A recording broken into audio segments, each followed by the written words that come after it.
سوئے حرم جانے والوں تمہیں مبارک ہو۔ حج کے قافلے مدینہ پہنچ چکے ہیں، مکہ پہنچ چکے ہیں، سرزمین عرب پر پہنچ چکے ہیں اور پوری دنیا سے قافلے آ رہے ہیں۔ جب بھی مکہ مدینہ کوئی قافلہ جاتا ہے تو مجھے اپنا سفر یاد آ جاتا، اپنے عمرے کا سفر، اپنے حج کا سفر یاد آ جاتا ہے۔ پہلی مرتبہ میں نے اپنی فیملی کے ساتھ 2005 میں عمرے کا سفر کیا تھا اور واپس آ کے اس کی یہ یادیں لکھی تھی، اور اس کے بعد جب یہ کتاب چھپی تو ہزاروں کی تعداد میں یہ فروخت ہوئی، اور جو بھی عمرہ کرنے کے لیے جاتا ہے یہ کتاب لے کر جاتا ہے۔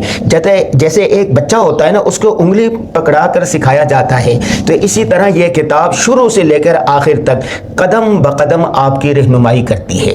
اور اس کے بعد اللہ تبارک و تعالیٰ نے بڑا کرم کیا، اللہ کا فضل ہوا، ذالک فضل اللہ یؤتیہ من یشاء۔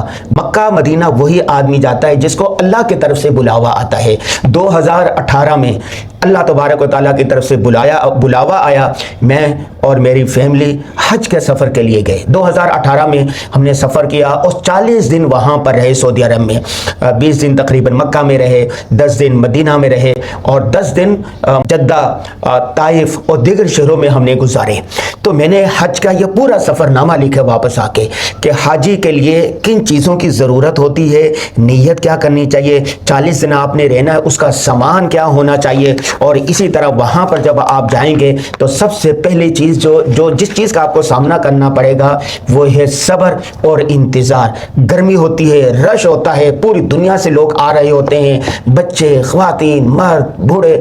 سب سے زیادہ جو پہلی مرتبہ آپ کو مشکل پیش آئے گی وہ ایئرپورٹ ہوتا ہے۔ بسا اوقات ایئرپورٹ پر 10 گھنٹے بھی لگ جاتے ہیں۔ ایسے میں آپ کو سب سے پہلے صبر کرنا ہوگا، صبر صبر صبر۔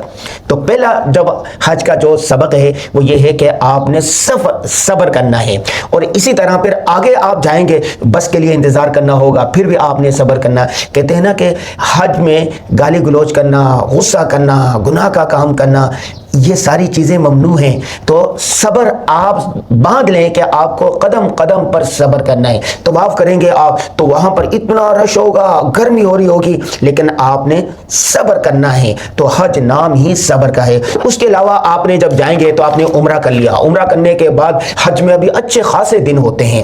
مثال کے طور پر ابھی اگر کوئی چلے گیا تو حج میں 25 دن باقی ہیں، حج تو 5 دنوں میں ہوتا ہے، باقی دن آپ نے کیسے گزارنے ہیں؟ تو اس میں پوری ایک ترتیب دی گئی ہے، ایک لائحہ عمل دیا گیا ہے کہ یہ 40 دن یا 20 دن یا 30 دن آپ نے کیسے گزارنے ہیں۔ اور وہاں پر مکہ میں، مدینہ میں، طائف میں اور سعودی عرب میں مقدس مقامات کون کون سے ہیں، اور وہاں پر جا کر آپ نے کیا کچھ کرنا ہے۔ اور ہاں، بہت سارے لوگ جاتے ہیں، کوئی ملائیشیا سے جا رہا ہے، کوئی پاکستان سے جا رہا ہے، کوئی یورپ سے آ رہا ہے، جگہ جگہ سے لوگ آتے ہیں اور وہاں آ کے پھر بیمار ہو جاتے ہیں۔ اپنے آپ کو، اپنی صحت کو آپ نے کیسے حفاظت کرنی ہے، اس کے لیے بھی پورا اس میں ایک چیپٹر باندھا گیا ہے۔ حاصل یہ ہے کہ یہ کتاب حج اور عمرہ کیسے کریں اور حرمین کا مسافر، یہ 2 تحفے ہیں حجاج کرام کے لیے، سوئے حرم جانے والوں کے لیے۔ ان دونوں کی قیمت ایک پیزے سے بھی کم ہے، ٹھیک ہے؟ اچھا پیزا 1000-2000 کا آتا ہے، ٹھیک ہے، اور ایک کپڑوں کا سوٹ 5000 کا آتا ہے، اچھا جوتا 3000 سے کم نہیں آتا۔